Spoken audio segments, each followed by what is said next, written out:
Iman itu kan gak langsung jadi ya. Dia itu tumbuh pelan-pelan, tahap demi tahap. Nah, hari ini kita akan coba bedah proses pertumbuhan iman itu lewat perjalanan hidup seseorang yang luar biasa, Simon Petrus. Pernah gak sih ngerasa gitu? Kalau iya, Anda gak sendirian kok. Sering banget iman kita terasa seperti itu. Ada momen-momen pencerahan, tiba-tiba disusul lagi sama keraguan. Ya, itu manusiawi banget. Makanya, Petrus ini jadi studi kasus yang pas banget buat kita.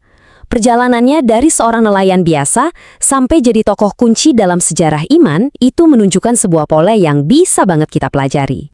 Oke, ini dia peta perjalanan kita hari ini. Kita mulai dari keterkejutan Petrus sebagai nelayan, terus lihat gimana rasa kagumnya berubah jadi pemahaman. Lalu puncaknya ada sebuah wahyu ilahi. Dari situ kita akan coba lihat polanya, dan yang terakhir, kita bakal bahas gimana kegagalan justru jadi bagian penting dari pertumbuhannya.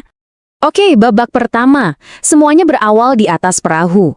Petrus, nelayan yang jago banget, semalaman gak dapat ikan sama sekali. Gagal total. Terus Yesus datang, dan sebuah mujizat terjadi. Nah, disinilah transformasi awalnya dimulai. Nah, yang menarik banget dari reaksi Petrus itu bukan cuma wow, hebat atau luar biasa, tapi justru kalimat ini. Ini bukan sekedar respons kagum, tapi respons spiritual yang dalam banget. Dia nggak cuma melihat kuasa, tapi merasakan sesuatu yang jauh lebih besar, kekudusan. Inilah yang sering disebut guncangan kekudusan. Petrus itu tiba-tiba sadar banget betapa jauh jarak antara dirinya yang penuh dosa dengan hadirat ilahi yang baru saja dia saksikan. Dan ini adalah titik awal dari iman yang sejati. Jadi poin pentingnya di sini adalah ini. Banyak orang bisa kagum lihat kuasa Tuhan, tapi iman yang benar-benar mengubah hidup itu dimulai saat kita, kayak Petrus, dibuat rendah hati oleh kekudusannya. Dari situlah muncul pengakuan dosa dan kesadaran bahwa kita butuh anugerah. Oke, kita masuk ke tahap berikutnya. Setelah pengalaman emosional yang dahsyat tadi, iman Petrus mulai naik level.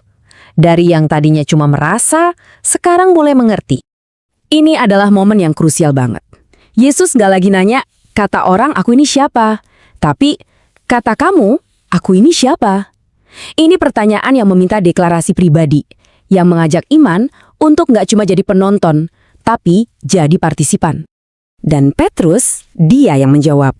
Kata Mesias di sini itu bukan sekedar gelar loh, ini adalah sebuah pengakuan teologis yang punya bobot berat.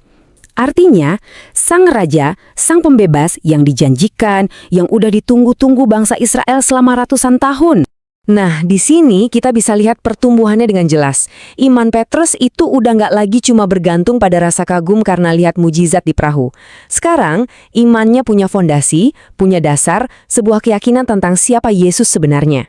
Sekarang, kita sampai di puncaknya, benar-benar puncak pemahaman Petrus.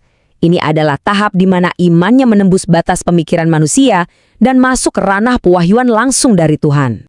Coba deh perhatikan, ada tambahan yang krusial banget di sini. Bukan cuma Mesias, tapi anak Allah yang hidup. Ini adalah lompatan besar dari sekedar memahami peran Yesus menjadi memahami siapa dia sesungguhnya. Jadi, biar lebih jelas, bedanya begini. Mengakui Yesus sebagai Mesias itu berarti kita paham fungsinya, apa yang dia lakukan. Tapi mengakui dia sebagai anak Allah, itu berarti kita paham naturnya, esensi keilahiannya, jauh lebih dalam. Dan ini kuncinya. Yesus sendiri yang mengonfirmasi kalau pengetahuan ini bukan hasil dari logika atau kehebatan Petrus dalam berpikir. Bukan. Ini adalah sebuah wahyu, sebuah kebenaran yang ditanamkan langsung dari surga. Oke, jadi setelah kita ikuti perjalanan Petrus, kita bisa lihat sebuah pola yang jelas banget ya. Coba kita rangkum ini jadi sebuah kerangka, biar kita bisa lebih mudah memahaminya. Nah, tabel ini merangkum semuanya dengan sangat baik. Mulai dari perjumpaan yang bikin dia sadar dia orang berdosa, lanjut ke pemahaman tentang peran Yesus, sampai akhirnya ke wahyu tentang natur ilahinya. Progresinya indah sekali. Jadi bisa dibilang formulanya seperti ini. Perjumpaan, lalu pemahaman, dan puncaknya adalah wahyu. Ini pola yang kuat untuk pertumbuhan iman yang membawa kita dari sekedar pengalaman emosional menuju sebuah keyakinan yang berakar kuat. Eits, tapi tunggu dulu. Sebelum kita berpikir kalau ini adalah sebuah perjalanan lurus menuju kesempurnaan, ada satu realita penting yang harus kita sadari. Mencapai puncak wahyu itu ternyata nggak berarti perjuangannya selesai. Betul sekali. Dan ini adalah bagian yang sangat penting sekaligus sangat manusiawi dari cerita Petrus. Momen pencerahan terbesarnya itu nggak lantas membuatnya jadi kebal dari kesalahan. Coba bayangkan, gak lama setelah menerima wahyu ilahi yang luar biasa itu, Petrus malah mencoba menasihati Yesus bahkan sampai menyangkalnya 3 kali. Ini bukti bahwa wawasan spiritual yang dalam sekalipun gak otomatis membuat seseorang jadi sempurna saat itu juga. Dan disinilah pesan yang penuh harapan buat kita semua. Tuhan itu nggak mencari performa yang sempurna. Dia mencari hati yang mau terus belajar, mau terus dibentuk, bahkan lewat kegagalan-kegagalan kita sekalipun. Kalimat ini benar-benar merangkum seluruh perjalanan Petrus dengan sangat kuat. Ini seperti sebuah undangan bagi kita untuk tidak pernah puas hanya dengan pengalaman awal, tapi untuk terus-menerus mengejar pemahaman dan wahyu yang lebih dalam tentang siapa Yesus itu. Jadi, sambil kita menutup pembahasan ini, pertanyaan ini kembali untuk kita renungkan. Kira-kira perjalanan iman kita ada di tahap mana ya?